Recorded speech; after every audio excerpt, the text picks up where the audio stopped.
Hola Pablo, ¿cómo estás? En esta ocasión me gustaría que podamos debatir y discutir un poco sobre Taiwán, sobre esa pequeña isla que está en Asia, que muchas veces es olvidada, que muchas veces aparece, otra vez en escena como ahora, y que a partir de el COVID, del surgimiento de este virus, ha tenido mucha relevancia como país por la manera en la que controló eh, en su momento iniciático la expansión de la epidemia en su territorio, logrando muy buenos resultados. Hacía mucho que no se hablaba de este país, que no se hablaba de la Efectivamente. pequeña isla de Taiwán, y me gustaría que me comentes desde Hong Kong cuál es la perspectiva en Asia de este fenómeno que está surgiendo con la reaparición de Taiwán en el mapa político. Bueno, Taiwán desde 1949, que existe en más o menos su estatus del día de hoy, o sea, es un país de facto, pero no reconocido más que por una docena de países en el resto del mundo. Su nombre oficial hasta el día de hoy, 2020, desde 1900, comencemos desde el principio de la historia de este país, la República de China es su nombre oficial. En cualquier documento oficial de Taiwán vas a ver que dice Zhonghua Minguo. El Mm. pasaporte de Taiwán dice Zhonghua Minguo Hu Zhao, o sea, pasaporte de la República de China, entre paréntesis Taiwán. Mejor dicho, en el pasaporte, en la tapa del pasaporte de Taiwán no dice entre paréntesis, pero dice Taiwán abajo y solamente en inglés. O sea, solamente en letras romanas, Taiwán. Pero en chino no hay ningún indicio de Taiwán en el pasaporte, por ejemplo. Es una situación muy particular. La República de China fue fundada en 1911, con la revolución contra el último emperador de la dinastía Qing.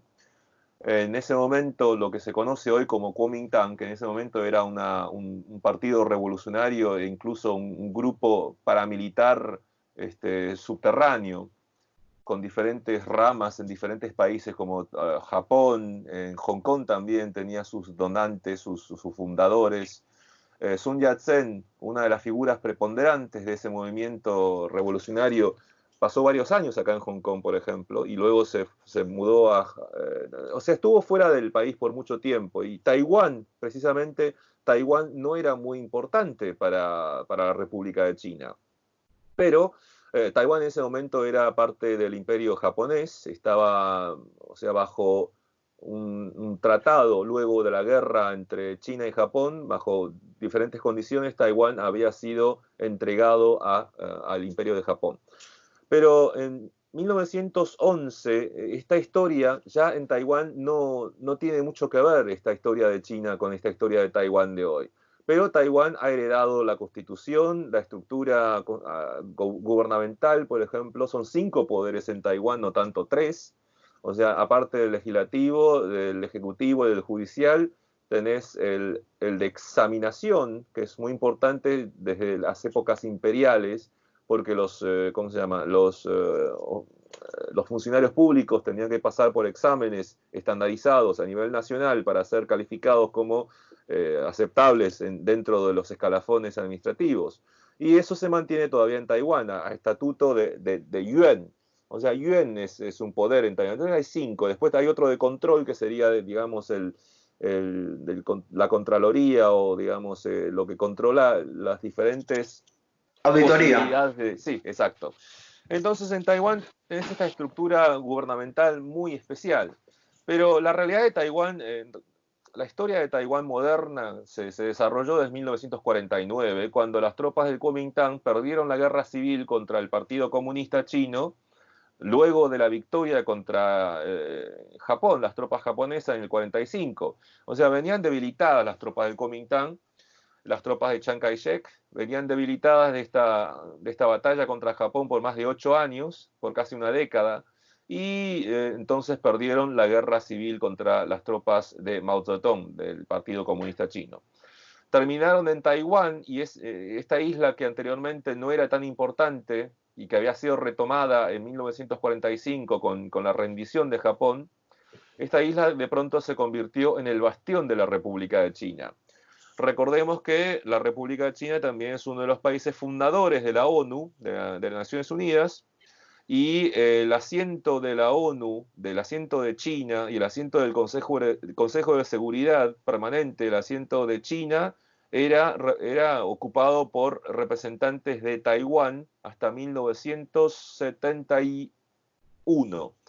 La resolución 2800, me olvidé el número, 2830 creo que es el número. Según esta resolución de la ONU, la representación de toda China pasaba a la República Popular China. Y desde ese entonces que no se hace mención alguna de Taiwán o de la República de China. Entonces, otra cosa que quizás es confuso, pero siempre se habla de que China mantiene el principio de una sola China, de que todos los países tienen que reconocer al gobierno de Pekín, al gobierno del Partido Comunista, como único representante legal ¿cómo se dice esto?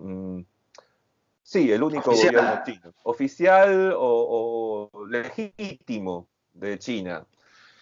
Eso quiere decir que entonces el gobierno de Taiwán no es legítimo, pero al mismo tiempo no permite dos Chinas, no permite una China y un Taiwán, y entonces Taiwán no puede existir de otra forma que la de hoy, que es un gobierno autónomo, independiente y un Estado de facto, pero no un Estado judicialmente reconocido. Pero lo que yo quería decir también es que, por ejemplo, Paraguay, que reconoce diplomáticamente a Taipei, Paraguay y otros países en diferentes partes del mundo, mayoritariamente en el Pacífico Sur y algunos países africanos y algunos países caribeños, estos países reconocen a la República de China. O sea, lo que se explica es que reconocen a Taiwán diplomáticamente, sí, esa es la realidad, pero en papel o en documentos legales lo que reconocen es que la República de China o Taiwán, el gobierno en Taipei, es el único representante legítimo de toda China. ¿Me entendés? Esto Entonces, genera un vacío o exacto. una situación legal y soberana muy, muy extraña, porque Taiwán Sí, es un país para ciertos países, no es un país para la ONU, para la OMS, justamente el caso de la justamente la OMS. OMS no lo reconoce, sí. Así que es una situación de inseguridad soberana muy importante y que no queda claro qué va a pasar con Taiwán en el futuro y si va a poder sostener esta soberanía que tiene gris o China hará más fuerza para quedarse con ese territorio. Es una polémica que está abierta hace muchísimos años, la independencia o no de esta isla y qué puede pasar con el futuro soberano y de la política de esa isla. A ver, pero las relaciones entre Taiwán y China continental, una forma de explicarla sería las relaciones entre Pekín y Taipei o Taipei y Pekín pasan por Washington. Muchas de las decisiones que se toman entre los dos lados tienen que recibir el vistazo bueno del gobierno estadounidense. Es un garante de la relación. Tradicionalmente hablando, a pesar de que en 1979 Estados Unidos dejó de reconocer a Taiwán, a la República de China, y empezó a reconocer a la República Popular de China, y movió la embajada de Taipei a Pekín. Entonces, a pesar de que en 1979 Estados Unidos no reconoce a la República de China, no reconoce el estatus de Taiwán como país independiente, por ejemplo, el día de hoy, un poseedor del pasaporte taiwanés puede entrar a Estados Unidos sin visado. Y hablando de este estatus medio raro de Taiwán, quizás más raro aún que el de Palestina, el ciudadano taiwanés, el que tiene el pasaporte este que dice Chonhua-Minko, República de China-Taiwán, puede entrar a más países sin visado que, por ejemplo, el pasaporte del Territorio Administrativo Especial de Hong Kong y particularmente muchísimos países más que el pasaporte de la República Popular de China. O sea, Increíble. la República Popular de China puede ser reconocida por casi todos los países del mundo, menos la docena que decía yo recién que reconocen a Taiwán, pero su pasaporte no le permite la entrada fácil y sin obstrucción de sus ciudadanos a todos los países del mundo. Pero sin embargo, el pasaporte de Taiwán es muy conveniente, muy práctico. Eso es curioso, pero curioso ¿por qué? Porque no solamente por el garante estadounidense o el mediador estadounidense, sino por el conocido milagro económico taiwanés, o sea, el énfasis y el ímpetus que hizo el gobierno en los 70s, a principios de los 70s, para desarrollar la industria pesada, la infraestructura, la economía, para elevar la economía de Taiwán, y el día de hoy, o mejor dicho, desde los 90, que Taiwán es conocida como una isla altamente tecnológica, con importancia en la manufactura tanto de componentes como de productos armados. Una de las compañías más importantes del mundo, Apple, de Estados Unidos, por ejemplo, manufactura sus productos. La gran mayoría de las computadoras y los teléfonos Apple son manufacturados por una empresa taiwanesa en China continental, cuyo empresario principal, el jefe de la empresa, Terry Kuo, casi se postuló como presidente de Taiwán en la campaña del año pasado, que culminó con la reelección de la presidenta Tsai Ing-wen.